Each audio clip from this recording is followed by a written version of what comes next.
Hi there, it's Nancy Beauvert here with Agape and Next Steps, and I'm going to make a little bit of a variation on the theme that I've been doing recently on my videos. As you know, I am focused on ensuring that people age well.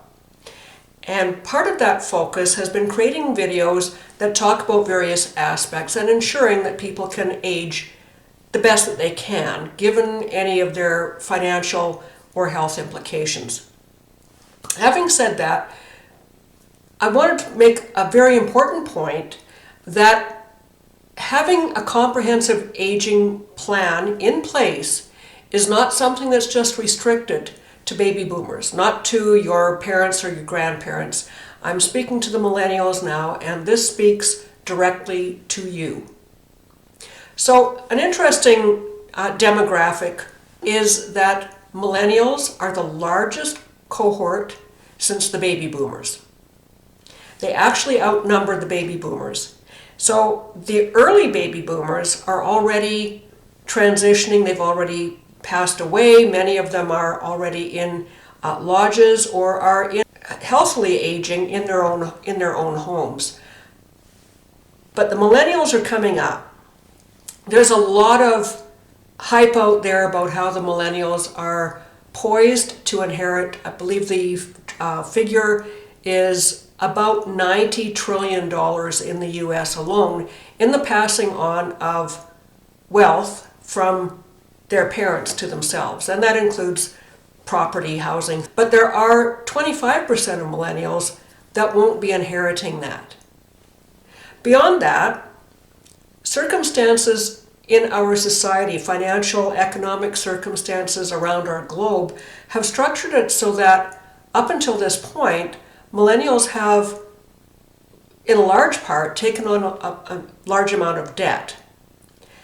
And so they are also coping with coming to terms with managing their finances for their future. Which takes me to today's topic. We talk about having an aging plan. I got to figure out maybe a better phrase for that, because when I talk about an aging plan, I think that it kind of scares people away. We don't like to think about our mortality. But the reality is that we don't know when we're going to pass away. There are many people who pass away in the prime of their lives and they don't even have a chance to age well.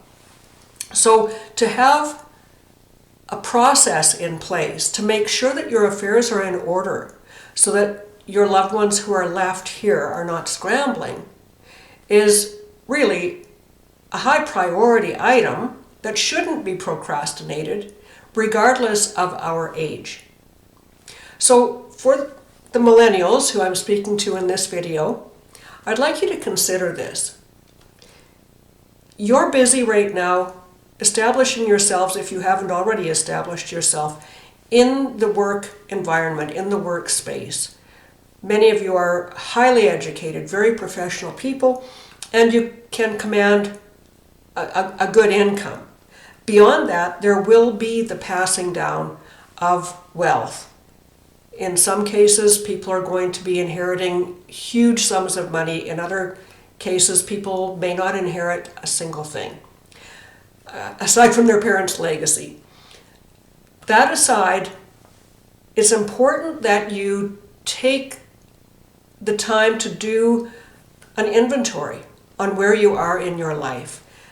Take a look at the people who are important in your life, whether you're married, have children, don't have children, have friends, extended family. Take an inventory of those people in your life and see how you would like to make sure that things are tidy and left so that you're not leaving them to react. It seems to be a human nature for us to procrastinate. We put things off endlessly, and then we end up in a circumstance where we are reacting rather than being proactive. So many people, so many families I speak to, they're reaching out because a crisis has happened. Their loved one has had a stroke or a heart attack or passed away unexpectedly, and they don't know what to do because things weren't tidied up. There were no legal documents, there were no instructions given, which leaves people not only emotionally bereft because they're trying to come to terms with the sudden passing of their loved one or the sudden circumstance that they find themselves in with their loved one, but beyond that, they are struggling to try to figure out, pull all the pieces together and see what inventory these people had, and if they did have a will, if they did have any kind of a medical directive, if they left any instructions with anyone.